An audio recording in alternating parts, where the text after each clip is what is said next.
আপোনালোকে দেখিছেনে বাৰু এফালে ইণ্ডিয়া বাংলাদেশৰ ক্ৰিকেট যুদ্ধ আৰু আনফালে চলি আছে হিমন্ত বিশ্ব শৰ্মা আৰু অখিল গগৈৰ যুদ্ধ আহকচোন এই যুদ্ধটো আমি চাওঁ অলপ মানে খুবেই ভাল লাগিছে যুদ্ধটো বলক আৰম্ভ কৰোঁ বেছিকৈ নকওঁ আৰু মই আজি যুদ্ধটোকে চাওঁ ভালকৈ ওকে ষ্টাৰ্ট আপোনাৰ মই যদি কওঁ আপোনাৰ পৰিবাৰে বিবৰা কলেজত কেনেকে চাকৰি পাইছিল মইতো আজিলৈকে কোৱা নাই গতিকে ক'ব লাগে এইটো সময়ত আপুনিও চ্যালেঞ্জ ঠিক আছে এই দিনাখন ইণ্টাৰভিউত মই আপোনাক আগত কওঁ আপোনাৰ পৰিবাৰতকৈ চোকা ছোৱালীক পিছ পেলাই থৈ চাকৰি দিয়া হৈছিল পেপাৰত ওলাইছিল ৰেকৰ্ড আছে মই আজি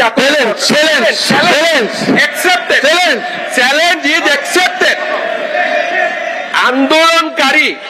চেণ্ডেল পিন্ধা আন্দোলনকাৰী মানুহ এজনে যেতিয়া চানমাৰীত মাটি কিনে সেই প্ৰশ্নৰ উত্তৰ কোনে দিব মই কলো নহয় মই ভোট লাগে আপোনালোকক এতিয়া কাৰো ভোট নালাগে এবাৰ আহিছে 26 আহিছে আপোনাৰ কথা বদলিছে এই ভোট খেলি আপোনাৰ কথা বদলিলে 26 আহি গ'ল আপুনি অলপ আগতে কৈছিলে বোলে আপুনি শুনি লওক আৰু এই গোটেইখিনি ভোট আপোনাৰ নামত দি দিছো মই আজিও কৈছো যে বিজেপিয়ে কাৰো পৰা ভোট আশা নকৰে আপুনি যে কংগ্ৰেছৰ মন্ত্ৰীটো আপুনিও আছিলে মই আছিলো আটাইতকৈ শক্তিশালী মন্ত্ৰী এজন আছিলে আছিলো আপোনাৰ দিনত মানুহ মৰিছিলে এতিয়া আপুনি তাৰমানে আপোনালোকে ইনডাইৰেক্টলি শক্তিশালী বুলি মই এটা কথা বুজি নাপাওঁ কংগ্ৰেছৰ সদস্যসকলে অখিল গগৈ ভাল কৰিব জানে বেয়া কৰিব যায় মোক শক্তিশালী বুলি কৈ তৰুণ গগৈক দুৰ্বলী কৰি দিয়ে আপোনালোকে আজি মোৰ মন্ত্ৰীসভাত কোনোবা শক্তিশালী মন্ত্ৰী আছে নেকি যেতিয়া আপোনালোকে কয় এৱে চলাইছিল এৱে কৰিছিল তৰুণ গগৈৰ ব্যক্তিত্বক আপোনালোকে বাৰে বাৰে কিয় অপমান কৰে মৃত মানুহ এজনক নাপায় নহয় তেনেকুৱা কৰিব ভালকে দেখি আপোনালোকে আপুনি এনেকে মই এইটো এটা প্ৰৱণতা দেখিছো যে মৃত্যুৰ পিছতো অখিল গগৈ তৰুণ গগৈ কিমান সমালোচনা কৰে এইবিলাক একেবাৰে আপুনি আকৌ পলিটিচাইজ নকৰিব আপুনি একদম উল্টা কথা পৃথিৱীত আচ্ছা আপুনি এটা কওক এজন আজি যদি এই মন্ত্ৰীসভাত কয় ৰণোজ পেগু মুখ্যমন্ত্ৰীতকৈ শক্তিশালী তাৰমানে মোক অপমান কৰা হ'ল নে নাই আপুনি কিন্তু ভাল কামকেইটা ক্ৰেডিটকেইটা চব লয় টো আপুনি আনিলো বুলি কয় মিনিষ্টাৰ কাৰণে লওঁ প্লিজ আপুনি 108টো আপুনি আনিলো বুলি কয় এইটো কেন্দ্ৰীয় চৰকাৰৰ বস্তু আছিলে ৰিপ্লাইটো শুনি লওক এইটো আপোনাৰ ৰেকৰ্ড ৰিপ্লাইটো শুনি লওক এনএছএমটো আপোনাৰ আপোনাৰ লগত মই টু মেমে কৰিব খোজা নাই কিন্তু ৰেকৰ্ডত কৈছো 108 সম্পূৰ্ণ ষ্টেট গভৰ্ণমেণ্টৰ স্কিম আছিলে যেতিয়া আমি আনিছিলো ৰেকৰ্ডত কৈছো কালি মোৰ ওপৰত প্ৰিভিলেজ মোচন লৈ আহক যদি মই ভুল কৈছো গতিকে আপুনি যিখিনি আপোনাৰ মই দেখিছো যে বয়স যিমানে হৈ গৈছে আপুনি সৰু ল'ৰা টাইপ হৈ গৈছে আপুনি এটা মনত কেতিয়া ভাবিছন 126 জনৰ কোনেও এনেকে উঠা পুঠা নকৰে আপুনি কৰি থাকে আৰু সাধাৰণ দুই এজন মানে ভাবে যে আপুনি বহুত এক্টিভ এমএলএ কিন্তু আচলতে যে আপোনাৰ একোৱে নাই You have nothing. আপুনি যদি ইন্টেলেকচুয়ালি চাব যে একো যায় আপুনি খালি ভুল তথ্য বিলাক দি থাকে ইটো হিটো এতিয়া কৈ দিলে এনএক্সএম সেন্ট্রাল গভৰ্নমেন্টৰ হৰি 108 was a state government scheme give credit to Tarun Gogoi তো আপুনি টেটৰ শিক্ষক ইটো was a state government আপুনি মনত কৰকচোন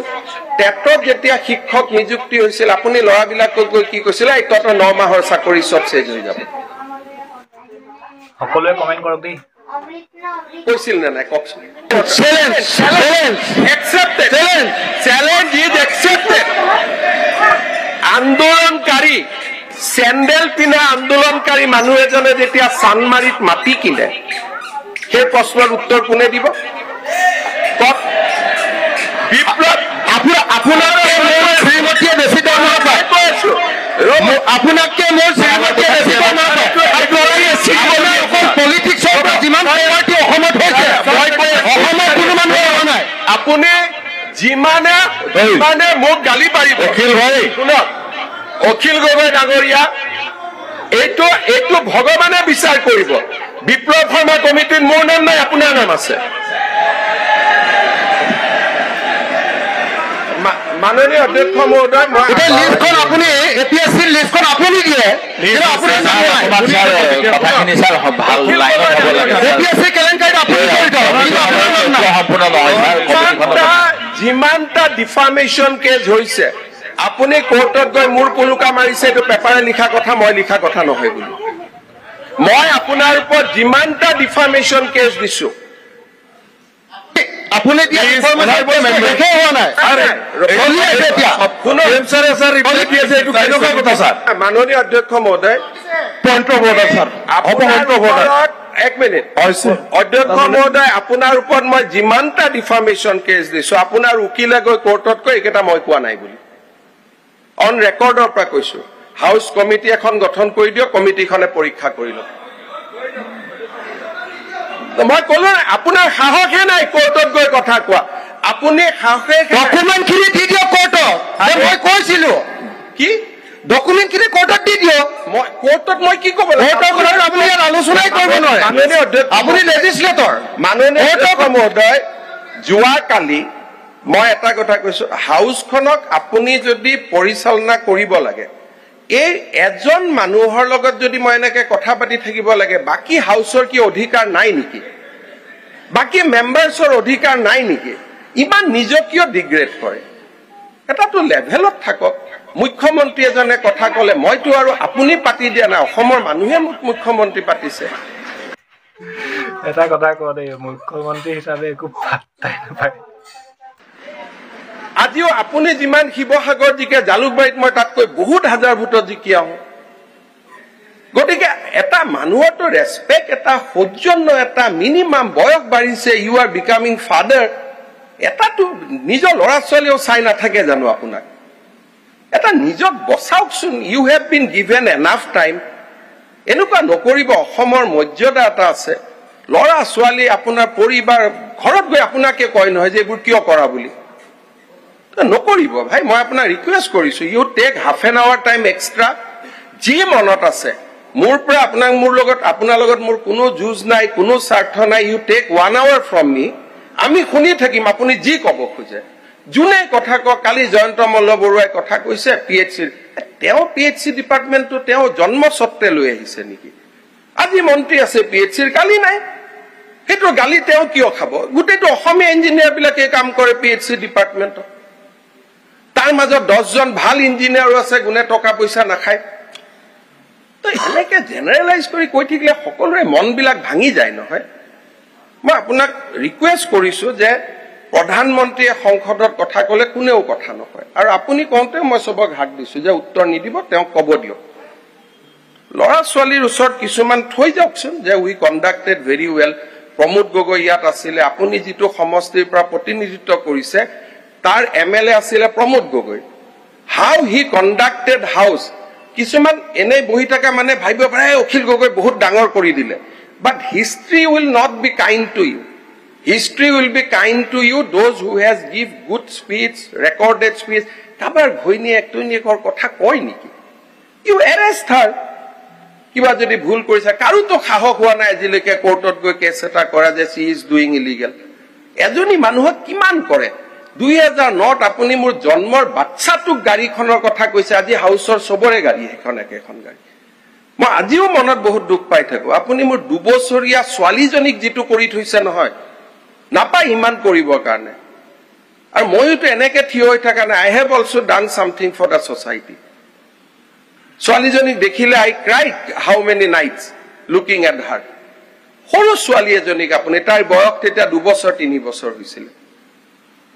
আপুনি মনত ৰাখিব মই আপোনাক তথাপিতো আই টক টু ইউ তথাপিতো আপোনাক মই মাতি লৈ যাওঁ তথাপিতো নিয়মতেতো মোক ঘৰত গালি পাৰে মানুহজনৰ লগত কিয় কথা পাতিছা যেতিয়া আপোনাৰ লগত মই কথা পাতো ৰাতি গৈ ঘৰত I have to give answer যে why I am talking to you আজি কাৰ গাড়ী নাই যিখন গাড়ীৰ কাৰণে আপুনি মোক ছোৱালীজনীক ধৰিছিলে আজি জয়ন্ত বৰুৱাৰ পৰা সৰু সাংবাদিক এজনলৈকে সৰু বিধায়কে কোনে সেইখন গাড়ীত নুঘূৰে মোক কওক আজি আপোনাৰ গাড়ীখনৰ কোৱালিটি লক আৰু সেই সময়ত মই চলোৱা গাড়ীখন মিলাই চাওক মই নকওঁ মই নিজে আজি নিজক অলপ বুজি লওকচোন যে হোৱাট আই এম এতিয়া কৈছে লিষ্টখন বিপ্লৱ শৰ্মাক মই দিলো তাৰমানে বিসম্বাদী কংগ্ৰেছ বিধায়ক এজনে লিষ্ট দিব পাৰে নেকি তেতিয়া মই বিসম্বাদ কৰি থকা মানুহ এটা মোৰ সিকিউৰিটি উঠাই লৈ গৈছে মোৰ ভাইটিক ট্ৰান্সফাৰ কৰিছে সেইজন মানুহে গৈ লিষ্ট দিব পাৰে এই do not go to A certain level কোনোবাই আপোনাক ভোট দিয়ে দিব কিন্তু যিসকলে আপোনাক জিকাই তেওঁলোকক মই এদিন মাতি আনি দেখুৱাব খোজো যে আপুনি কি লেভেলৰ বিধায়ক বাকি সকলে কিমান ইন্টাৰেকচুৱেলি কথা কয় নকৰিব ভাল নালাগে